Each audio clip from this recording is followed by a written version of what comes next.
Hello guys, welcome back to my channel. ഇന്ന് നമുക്ക് കുറച്ച് വലിയ കൊഞ്ച് കിട്ടിയിട്ടുണ്ട്.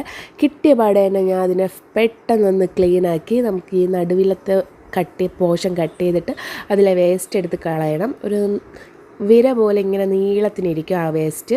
അപ്പോൾ അതൊന്ന് എടുത്ത് കളയണം. ഇതാണ് ആ ഒരു സംഭവം. എല്ലാ കൊഞ്ചിൻ്റെതും എടുത്ത് കളഞ്ഞ് നല്ല ക്ലീനാക്കി നല്ല ഉപ്പൊക്കെ ഇട്ട് നന്നായിട്ട് തിരുമ്മി കഴുകി റെഡിയാക്കി വെച്ചിട്ടുണ്ട്. അപ്പോൾ ഇത് കണ്ടപ്പോഴേ ലക്കിക്കുട്ടൻ ഇത് ചിക്കൻ എന്ന് പറഞ്ഞു. അപ്പോൾ ഞാൻ വിചാരിച്ചു ഒരു കുറച്ച് പീസ് എടുത്ത് ലക്കിക്കുട്ടൻ ആദ്യം ഒന്ന് ഫ്രൈ ചെയ്യാം. അങ്ങനെ നമ്മുടെ കൊഞ്ചെടുത്തതിന് ശേഷം കുറച്ച് ഇഞ്ചി വെളുത്തുള്ളി പേസ്റ്റ്, അതിലേക്ക് കുറച്ച് ഉപ്പ്, മഞ്ഞൾപ്പൊടി, മുളക് പൊടി, നമ്മുടെ ചിക്കൻ മസാല, ഗരം മസാല ഇത്രയിട്ടൊന്ന് നന്നായിട്ട് മിക്സാക്കിയതിന് ശേഷം നമുക്ക് കുറച്ച് നേരം ഒന്ന് റെസ്റ്റ് ആക്കാൻ വയ്ക്കാം. ആ ഒരു സമയം ലക്കിക്കുട്ട ഇവിടെ ഇരുന്ന് എൻ്റെ സൈഡിലിരുന്ന് ചിക്ക എന്ന് പറയുന്നുണ്ട് കേട്ടോ. അങ്ങനെ നമ്മുടെ കൊഞ്ചിനെ നന്നായിട്ട് തിരുമ്മി പിടിപ്പിച്ച് കൊടുക്കുക.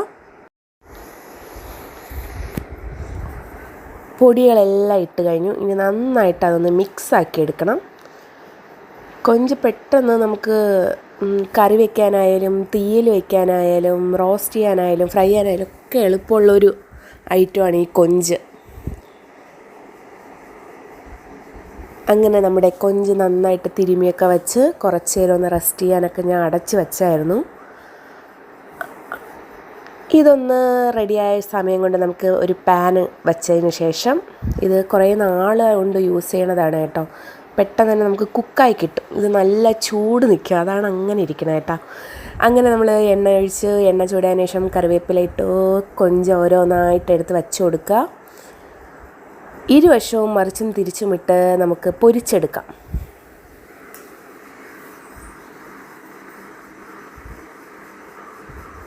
അങ്ങനെ വൺ സൈഡായ സമയം കൊണ്ട് ഞാൻ നെക്സ്റ്റ് സൈഡ് മറിച്ചിട്ട് കൊടുത്തു ഗൈസ്. നല്ല സ്മെല്ലായിരുന്നു കേട്ടോ. നല്ല മണമെന്ന് വെച്ചാൽ സൂപ്പർ മണമായിരുന്നു. അങ്ങനെ നമ്മുടെ കൊഞ്ച് റോസ്റ്റ് റെഡി ആയിട്ടുണ്ട് ഗൈസ്. നമ്മൾ രണ്ട് സൈഡും മറിച്ചൊക്കെ ഇട്ട് തിരിച്ചിട്ട് നമ്മുടെ കൊഞ്ച് റോസ്റ്റ് ഇവിടെ റെഡി ആയിട്ടുണ്ട്. അത് നമുക്കൊരു സർവിങ് പാത്രത്തിലോട്ട് മാറ്റിയതിന് ശേഷം നമുക്കടുത്ത് കൊഞ്ച് റോസ്റ്റ് ചെയ്യാം. കൊഞ്ച് ഫ്രൈ റെഡി ആയിട്ടുണ്ട്. ഇനി നമുക്ക് കൊഞ്ച് റോസ്റ്റ് ചെയ്യാം. അങ്ങനെ അതുപോലെ തന്നെ ഒരു പാൻ വെച്ചതിന് ശേഷം കടുക്, കറിവേപ്പില, നമ്മുടെ സവോള, ചെറിയ ഉള്ളി, 2 പച്ചമുളക് ഇത്രയും ഇട്ട് നന്നായിട്ട് മിക്സ് ചെയ്യുക. മിക്സ് ചെയ്യുമ്പോൾ നമ്മൾ കുറച്ച് ഉപ്പും കൂടെ ഇട്ട് മിക്സ് ചെയ്യുവാണെങ്കിൽ നമ്മുടെ ഈ സവാളയൊക്കെ പെട്ടെന്നൊന്ന് വഴണ്ട് കിട്ടാൻ എളുപ്പമാണ് കേട്ടോ. ഉപ്പ് കുറച്ചിട്ടാൽ നമ്മൾ സവാള ഇത്തിരി ഇതായതിനു ശേഷം കുറച്ച് ഉപ്പിട്ട് പെട്ടെന്ന് തന്നെ നമ്മൾ നന്നായിട്ട് മിക്സ് ചെയ്യുക.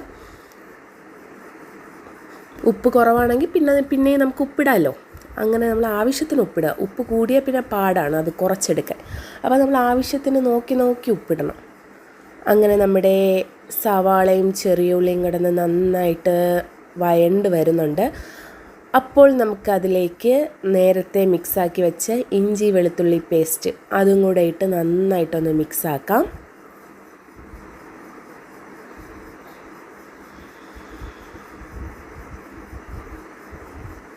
നന്നായിട്ട് ആ ഒരു പച്ച മണം മാറുന്നത് വരെ ഒന്ന് നന്നായിട്ട് മിക്സാക്കി എടുക്കുക. അങ്ങനെ ഒരു തക്കാളിയുടെ പകുതി തക്കാളി ഞാൻ എടുത്ത് അരിഞ്ഞ് വെച്ചിട്ടുണ്ട്. അതും കൂടെ ഇതിലേക്കും ഇട്ട് നന്നായിട്ട് വീണ്ടും മിക്സാക്കി കൊടുക്കാം.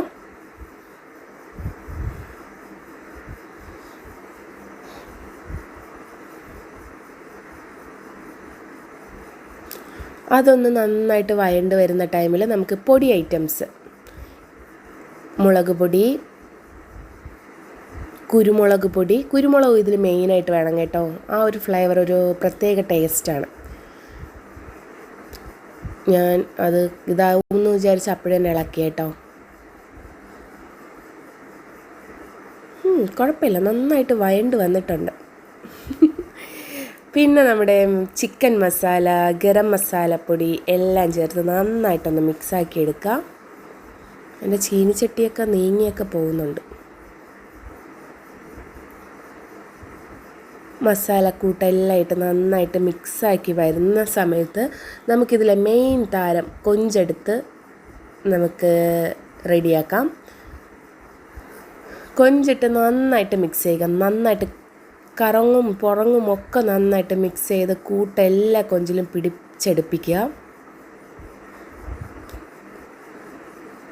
ഇനി ഒരു 2 മിനിറ്റ്സ് ഒന്ന് നമുക്ക് അടച്ച് വയ്ക്കാം. വെള്ളം ഒന്നും ഒഴിക്കേണ്ട, അടച്ച് വയ്ക്കാം. അടച്ച് വെച്ച് തുറന്നപ്പോൾ കണ്ടോ, അതിൽ നിന്ന് തന്നെ വെള്ളമൊക്കെ ഇറങ്ങി നല്ല സൂപ്പർ സെറ്റായിട്ടിരിപ്പുണ്ട്. വീണ്ടും നമുക്ക് മിക്സ് ചെയ്യാം, വീണ്ടും അടച്ച് വയ്ക്കാം. അപ്പോൾ കുറച്ചും കൂടെ വെള്ളം ഇറങ്ങും. ഞാൻ ഇടയ്ക്കൊക്കെ ഒരു പീസൊക്കെ എടുത്ത് കഴിച്ച് നോക്കി കേട്ടോ. എനിക്ക് കൊഞ്ച് ഫേവറേറ്റാണ്, ഞണ്ട് ഫേവറേറ്റാണ്, അങ്ങനെ കുറച്ച് മീൻസ് ഉണ്ട്. അങ്ങനെ നമ്മുടെ കൊഞ്ച് റോസ്റ്റ് ഇവിടെ റെഡിയായി ഗൈസ്. ഇനി ഇതൊന്ന് നമുക്ക് ഈ വെള്ളം തുറന്ന് വെച്ചൊന്ന് വറ്റിച്ചെടുക്കണം. വലിയ കൊഞ്ചായതുകൊണ്ടാണ് കേട്ടോ ഇങ്ങനെ വെള്ളം വരുന്നതും. നമ്മളെ പൊടി കൊഞ്ചൊക്കൊന്നും ഇത്ര വെള്ളമൊന്നും വരത്തില്ല. അതിലേക്ക് നമുക്ക് കുറച്ച് മല്ലിയിലയും കൂടെ കുനുകുന അരിഞ്ഞതും കൂടെ ഇട്ട് നന്നായിട്ട് മിക്സ് ചെയ്യുക. അങ്ങനെ നമ്മുടെ കൊഞ്ച് റോസ്റ്റിൻ്റെ വെള്ളമൊക്കെ വറ്റി നല്ല സൂപ്പറായിട്ടുള്ള കൊഞ്ച് റോസ്റ്റ് ഇവിടെ റെഡി ആയിട്ടുണ്ട്. അപ്പോൾ എല്ലാവരും ഒന്ന് ട്രൈ ചെയ്തിട്ട് അഭിപ്രായം പറയുക. അങ്ങനെ നമ്മുടെ കൊഞ്ച് റോസ്റ്റ് റെഡി ഗൈസ്. കണ്ട